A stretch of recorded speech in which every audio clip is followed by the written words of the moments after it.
ሰላም ውድ አድማጮቻችን፣ ቸልሲ ትናንት የኮንፈረንስ ሊጉን ዋንጫ ማሸነፍ ችሏል። አሁን ደግሞ አዲስ ሰበር ዜና ዴቪድ ኦርንስቴን፣ ፋብሪዚዮ ሮማኖ፣ ቤን ጃኮብስ ሁሉም ታዋቂ የሆኑ የስፖርት ጋዜጠኞች እንደተናገሩት ከሆነ ሊያም ዴላፕ ምርጫውን ቸልሲ አድርጓል። እንግዲህ ባለፉት ሳምንታት የተለያየ አይነት ስለ ሊያም ዴላፕ የተለያዩ መረጃዎችን ስንሰጣችሁ ነበሩ ውድ አድማጮቻችን። አሁን ግን በተረጋገጠው መሰረት እንግዲህ ለሌሎች ፈላጊ ክለቦቹ በግልጽ ተናግሯል።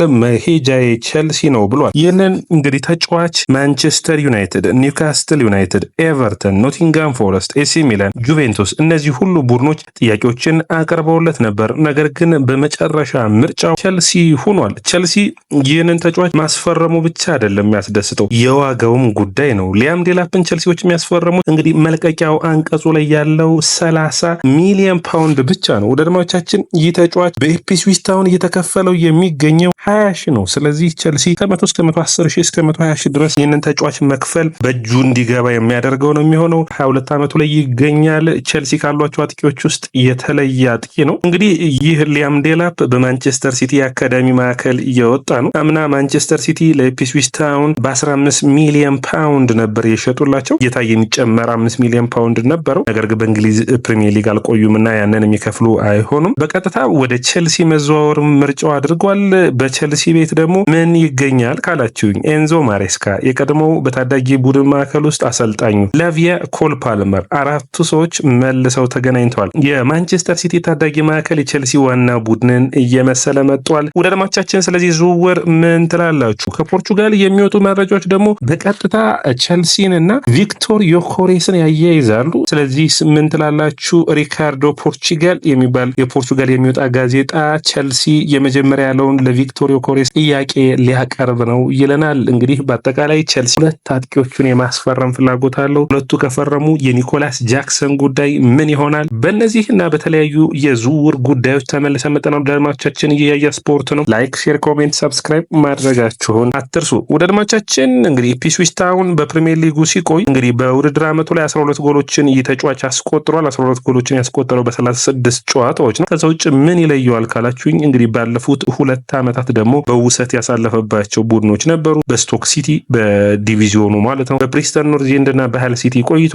በ7 ጨዋታዎች 12 ጎሎችን ብቻ ነው ማስቆጠር የቻለው። እንግዲህ ሊያም ዴላፕ የሮሪ ዴላፕ አባቱ ነው። 11 ጊዜ ለሪፐብሊክ ኦፍ አየርላንድ የተጫወተ ነው። በፕሪሚየር ሊጉ በስቶክ ሲቲ ታውቁታላችሁ፣ በረጃጅም የሚወረውራቸው ኳሶች። ዴላፕ ለቸልሲ ምን ያክል ይጠቅመዋል? እንግዲህ 36 ጨዋታዎችን አድርጎ 12 ጎሎችን አስቆጥሯል በእንግሊዝ ፕሪሚየር ሊግ። ብዙዎቹ ታዳጊው አሌን ሸረር ወይም ሃሪኬን ነው። በተለይ ሹት በማድረግ አቅሙ በፕሪሚየር ሊጉ ፕሩቭን የሆኑ ተጫዋቾችን ቸልሲ ማምጣቱ በጣም የሚያግዘው ይሆናል። ከዛ ውጭ ሊያም ዴላፕ በተለይ ኢፕስዊች ታውን የሚጫወተው አጨዋወት ስታይል በመልሶ ማጥቃት ስለሆነ ለዴላፕ የሚመቸው አይነት አጨዋወት ስታይል አይደለም። ነገር ግን አሁን ኤንዞ ማሬስካ መጣውለታልና በኤንዞ ማሬስካ ስር የተሻለ ብቃቱን ልናይ እንችላለን። 10 ነን ፔናልቲ ጎልስ ነው እንግዲህ ማስቆጠር የቻለው። ይህ ትልቅ እድልን የሚፈጥር ነው የሚሆነው። ዴላፕ በአጨዋወት ስታይሉ ኳሱን ይዞ በመንጠቅ አቅሙ እንዲሁም በፍጥነቱ የተለየ አይነት ስኪል ያለው ተጫዋች ነው። እንደ ሃሪኬን ሁሉ ሳጥኑ ውስጥ ኳሶችን ካገኘ ማስቆጠር ይፈልጋል። ከኒኮላስ ጃክሰን ይህ በጣም የሚለይ አጥቂ ሆኖ ይታያል። ምንም እንኳን ሁለቱም ተመሳሳይ ባህሪ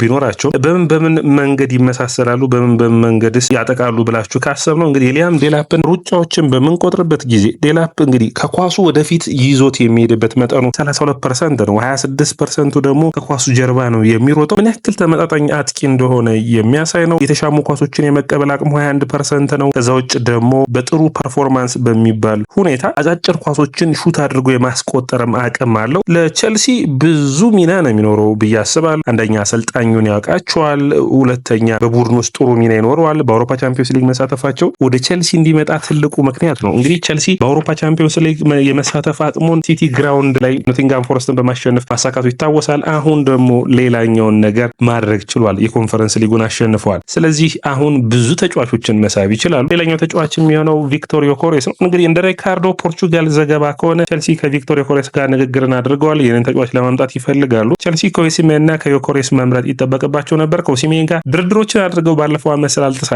ከዛ ይልቅ ወደ ዮኮሬስ ነው እንግዲህ የመጀመሪያ ጥያቄያቸው ያደረጉት። ቸልሲ ለዋንጫ መፎካከር የሚፈልግ ከሆነ ሁለቱን አጥቂዎች ያስፈልጉታል። እንግዲህ ብዙ መረጃዎች የሚጠቁሙት ዮኮሬስን ለማስፈረም ቸልሲ ፍላጎት አለው። ነገር ግን አርሰናል፣ ማንቸስተር ዩናይትድ ተቀናቃኝ ሆነው የሚመጡ ነው የሚሆኑት። በዚህም ተፎካካሪ ይኖርበታል። ይጫወትበታል። ነገር ግን ለዮኬሬስ ቸልሲ ሊያስፈርመው የሚያስገድደው አንደኛ 60 ሚሊዮን ፓውንድ ብቻ መሆኑ ክፍያው ኦሲሜን ወደ ሳውዲ የሚሄዱ ነገር እርግጥ ሊሆን የሚችልበት እድል ሰፊ ስለሆነ ማንቸስተር ዩናይትድ ወደ ኦሲሜንንም የሚፈልግበት ሂደት አለ። ስለዚህ በጣም የተሻለ የሚሆነው ይህንን ተጫዋች ማምጣት ነው። እንግዲህ ዮኬሬስ የደሞዝ መነሻ ደሞዙ 46 ሺህ ነው። ያ ማለት ኦልሞስት እስከ 60 ሺህ ድረስ ሊደርስ ይችላል። ስለዚህ በቸልሲ ቤት ቢመጣ በቸልሲ በሚፈልገው ስታንዳርድ እንደ ኦሲሜን ብዙ ጥያቄዎች ሊኖሩት አይችልም። እስከ 150 ሺህ እና በ200 ሺህ ይስማማ የሚችልበት እድል አለ። ስለዚህ ቸልሲ ሁለቱን አጥቂዎች በ100 ሚሊዮን ፓውንድ አስፈርሞ ደሞዛቸው የሁለቱን ቢደመር ራሂም ስተርሊንግ በሚለቅበት ዋጋ መሆን የሚችል ነው። ስለዚህ ለቸልሲ ሁለቱን አጥቂዎቹን የሚያገኝ ከሆነ በጣም የተሻለ ውጤታማ ሊያደርገው የሚችለው። እንግዲህ በዮኬሬስ ላይ የሚነሱት ጥያቄዎች እንግዲህ በተለይ ወደ እንግሊዝ ፕሪሚየር ሊግ ሲመጣ የፖርቹጋል ፕሪሚየር ሊጋው በትልልቆቹ የአውሮፓ መድረኮች ውስጥ አንዱ ነው ተብሎ አይቆጠርም። ስለዚህ ብዙን ጊዜ ዳታዎቹ ኤግዛጁሬትድ ናቸው ተብሎ ስለሚታሰብ ይቀነሳሉ። ለዛ ነው ለምሳሌ በአጠቃላይ በሁሉም ውድድሮች ብዙ ጎሎችን ያስቆጠረው ቪክቶር ዮኬሬስ ነበር። ነገር ግን ጎሎቹ በፖይንት ስለሚቀነሱ በፕሪሚየር ሊጋው በፖርቹጋል ፕሪሚየር ሊጋ ማስቆጠርና ለምሳሌ በላሊጋውና በፕሪሚየር ሊጉ ስላልሆነ ነው በብዙ ጎሎች በማስቆጠር በኪሊያን ምባፔ የተበለጠው እንጂ ብዙ ጎሎችን አስቆጥሯል። ባለፉት 2 ዓመታት የቪክቶር ዮኬሬስ አስገራሚ ቁጥር ልንገራችሁ። በ102 ጨዋታዎች 97 ጎሎችና 27 አሲስቶች 3 ዋንጫ ደግሞ ለስፖርቲንግ ሊዝበን ማምጣት ችሏል። እነዚህን ጎሎች ብታቃልሏቸው እንኳን በአውሮፓ ቻምፒዮንስ ሊግ በ8 ጨዋታዎች 6 ጎሎች አሉት። ከ6ቱ 3ቱ ደግሞ ማንቸስተር ሲቲ ላይ ነው የተቆጠረው። ሌላኛው ተመራጭ የሚሆነው እንግዲህ በቸልሲ ንግግሮችን ያደረገ የነበረው ኢኪቲኬ ነው። አሁን ወደ ሊቨርፑል የሚያቀና ይመስላል። ለቸልሲ እንግዲህ ሁለቱን ተጫዋቾች ያመጣ ይሆን እንግዲህ የሚጠበቅ ነው።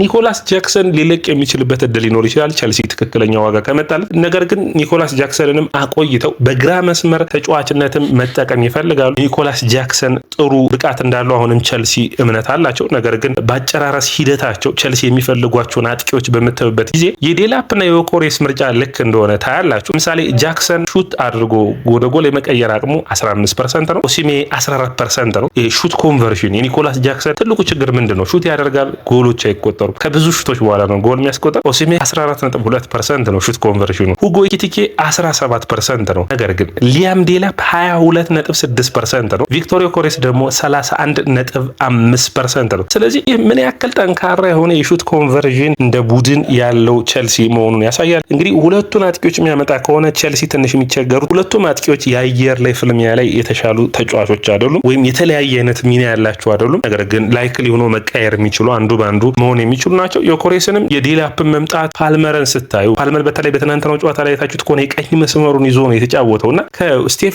ዊሊያን ጋር በ10 ቁጥርና በዚህ ሚና ላይ እየተቀያየሩ የምናያቸው ይሆናል ተብሎ የሚታሰብ ነው የሚሆነው። ቸልሲ በአጠቃላይ በዝውውር መስኮቱ ላይ ጠንከር ብሎ እንደሚንቀሳቀስ ቶዲቦዬና ክለር ካፒታል ካሁኑ ስራቸውን ጀምረዋል። ለቸልሲ ደጋፊዎች ይህ በጣም አስደሳች ነው። ውድ አድማጮቻችን እንዴት ታዩታላችሁ? ኮሜንት መስጫ ቦክስ ላይ አስቀምጡልኝ። የሊያም ዴላፕ ምርጫ ግን ቸልሲ ሆኗል። ይህ ነው የዕለቱ ትልቁ ዜና። ቪክቶር ዮኬሬስ ጋርም ቸልሲ ንግግሮችን ለማድረግ ያሰቡ ናቸው። ይህ ለቸልሲ በጣም አስገራሚ ዜና ነው። በ30 ሚሊዮን ፓውንድ በፕሪሚየር ሊጉ ላይ ጥሩ ብቃት ያለው ተጫዋችን የሚያገኙ ይሆናል። ሰላም ወደ አድማጮቻችን፣ የያ ስፖርት ነው። ላይክ፣ ሼር፣ ኮሜንት፣ ሰብስክራይብ ማድረጋችሁን አትርሱ።